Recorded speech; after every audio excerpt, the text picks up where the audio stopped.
This afternoon I spoke with Governor Malloy and FBI Director Mueller as a parent, and that was especially true today.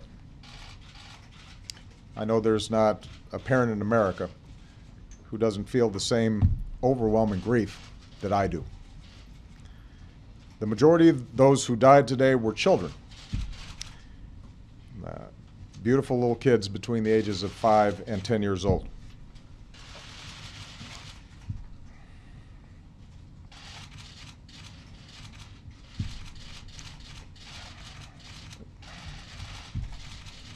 They had their entire lives ahead of them.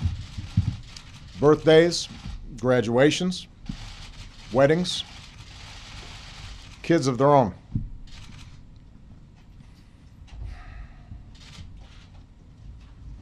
Among the fallen were also teachers, men and women who devoted their lives to helping our children fulfill their dreams. So our hearts are broken today for the parents and grandparents, sisters and brothers of these little children, and for the families of the adults who were lost.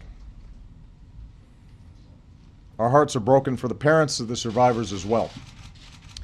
For as blessed as they are to have their children home tonight, they know that their children's innocence has been torn away from them too early, and there are no words that will ease their pain. As a country, we have been through this too many times. Whether it's an elementary school in Newton, or a shopping mall in Oregon, or a temple in Wisconsin, or a movie theater in Aurora, or a street corner in Chicago, these neighborhoods are our neighborhoods, and these children are our children. And we're going to have to come together and take meaningful action to prevent more tragedies like this, regardless of the politics. This evening, Michelle and I will do what I know every parent in America will do, which is hug our children a little tighter, and we'll tell them that we love them, and we'll remind each other how deeply we love one another. But there are families in Connecticut who cannot do that tonight, and they need all of us right now. In the hard days to come, that community needs us to be at our best as Americans, and I will do everything in my power as president to help.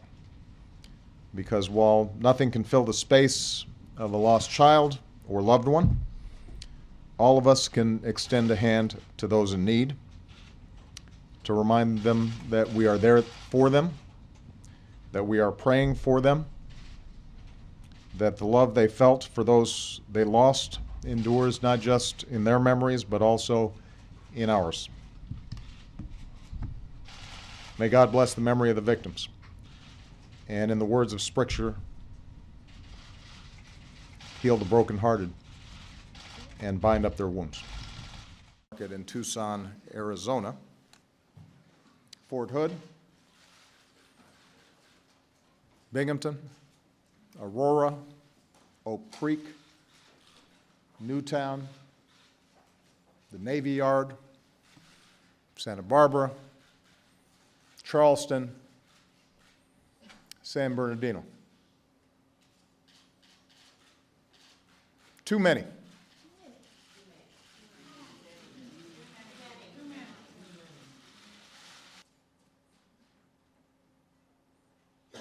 So the gun lobby may be holding Congress hostage right now, but they cannot hold America hostage.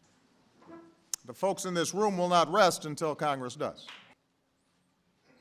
But we also can't wait. Until we have a Congress that's in line with the majority of Americans, there are actions within my legal authority that we can take to help reduce gun violence and save more lives.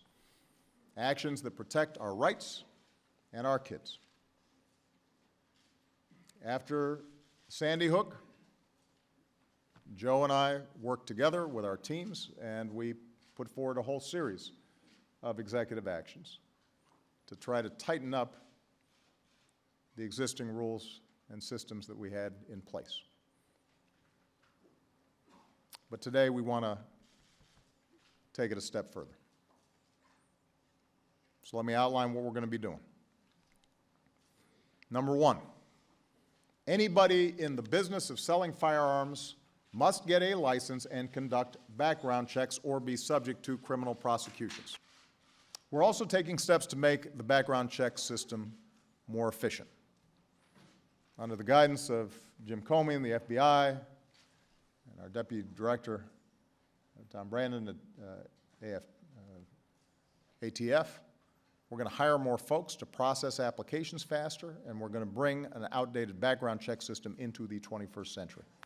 Number two, we're going to do everything we can to ensure the smart and effective enforcement of gun safety laws that are already on the books, which means we're going to add 200 more ATF agents and investigators. We're going to require firearms dealers to report more lost or stolen guns on a timely basis. We're working with advocates to protect victims of domestic abuse from gun violence, where too often people are not getting the protection that they need. Number three, we're going to do more to help those suffering from mental illness get the help that they need. It's also why we're going to ensure that federal mental health records are submitted to the background check system and remove barriers that prevent states from reporting relevant information. If we can continue to destigmatize mental health issues, get folks proper care, and fill gaps in the background check system, then we can spare more families the pain of losing a loved one to suicide. And for those in Congress who so often rush to blame mental illness for mass shootings as a way of avoiding action on guns, here's your chance to support these efforts. Put your money where your mouth is. Number four, we're going to boost gun safety technology. Now, today, many gun injuries and deaths are the result of legal guns that were stolen or misused or discharged accidentally. In 2013 alone, more than 500 people lost their lives to gun accidents, and that includes 30 children younger than 5 years old. Now, in the greatest, most technologically advanced nation on earth, there is no reason for this. We need to develop new technologies that make guns safer.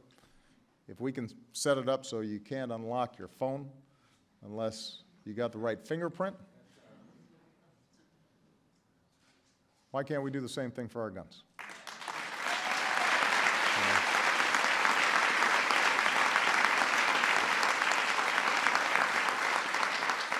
If there's an app that can help us find a missing tablet, which happens to me often, the older I get,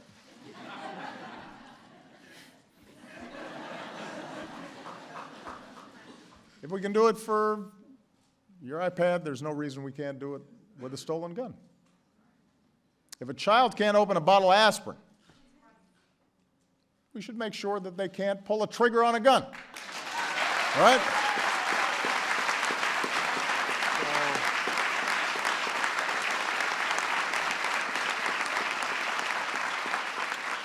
So we're going to advance research. We're going to work with the private sector to update firearms technology.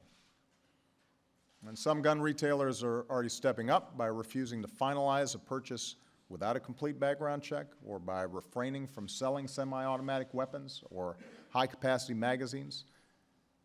And I hope that more retailers and more manufacturers join them, because they should care as much as anybody about a product that now kills almost as many Americans as car accidents.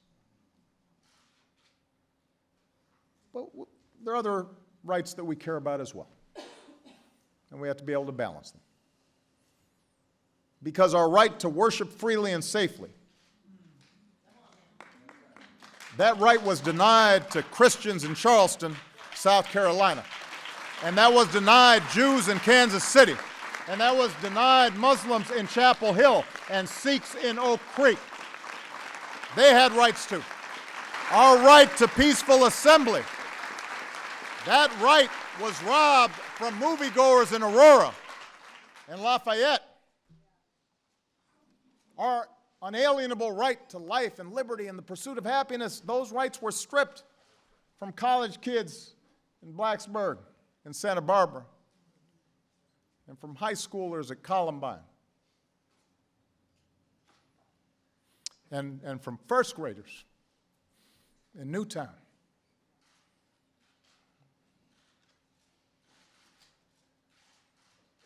First graders.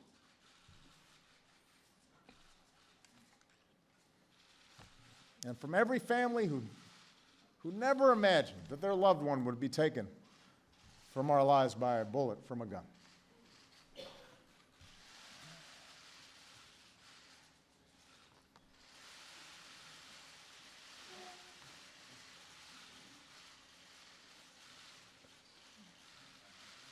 Every time I think about those kids, it gets me mad. And by the way, it happens on the streets of Chicago every day.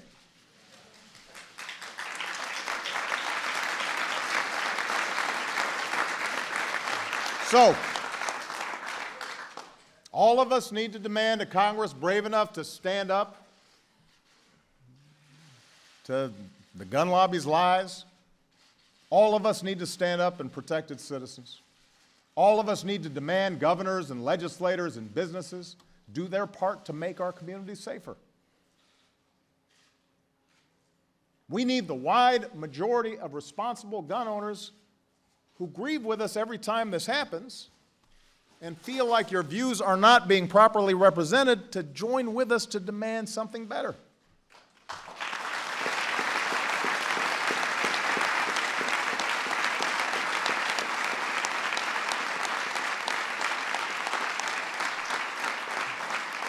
And we need voters who want safer gun laws and who are disappointed in leaders who stand in their way to remember come election time.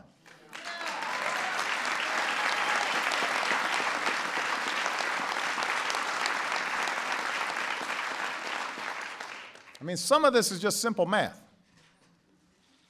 Yes, the gun lobby is loud and it is organized in defense of making it effortless for guns to be available for anybody, anytime.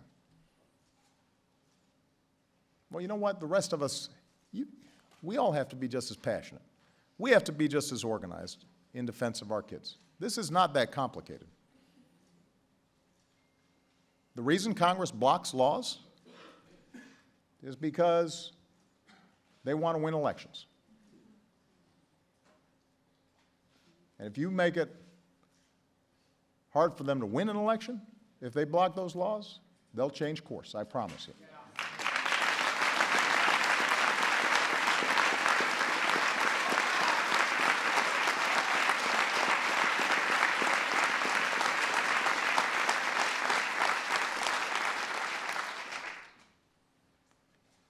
And yes, it will be hard.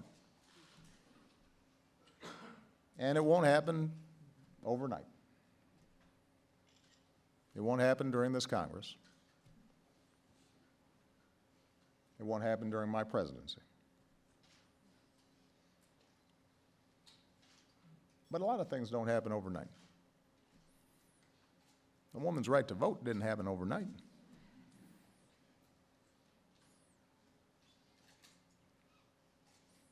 The liberation of African Americans didn't happen overnight.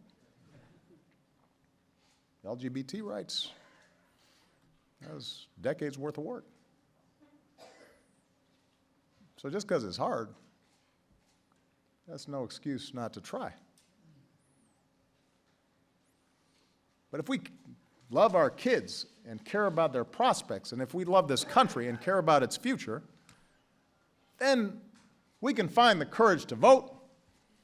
We can find the courage to get mobilized and organized. We can find the courage to cut through all the noise and do what a sensible country would do. That's what we're doing today, and tomorrow we should do more, and we should do more the day after that.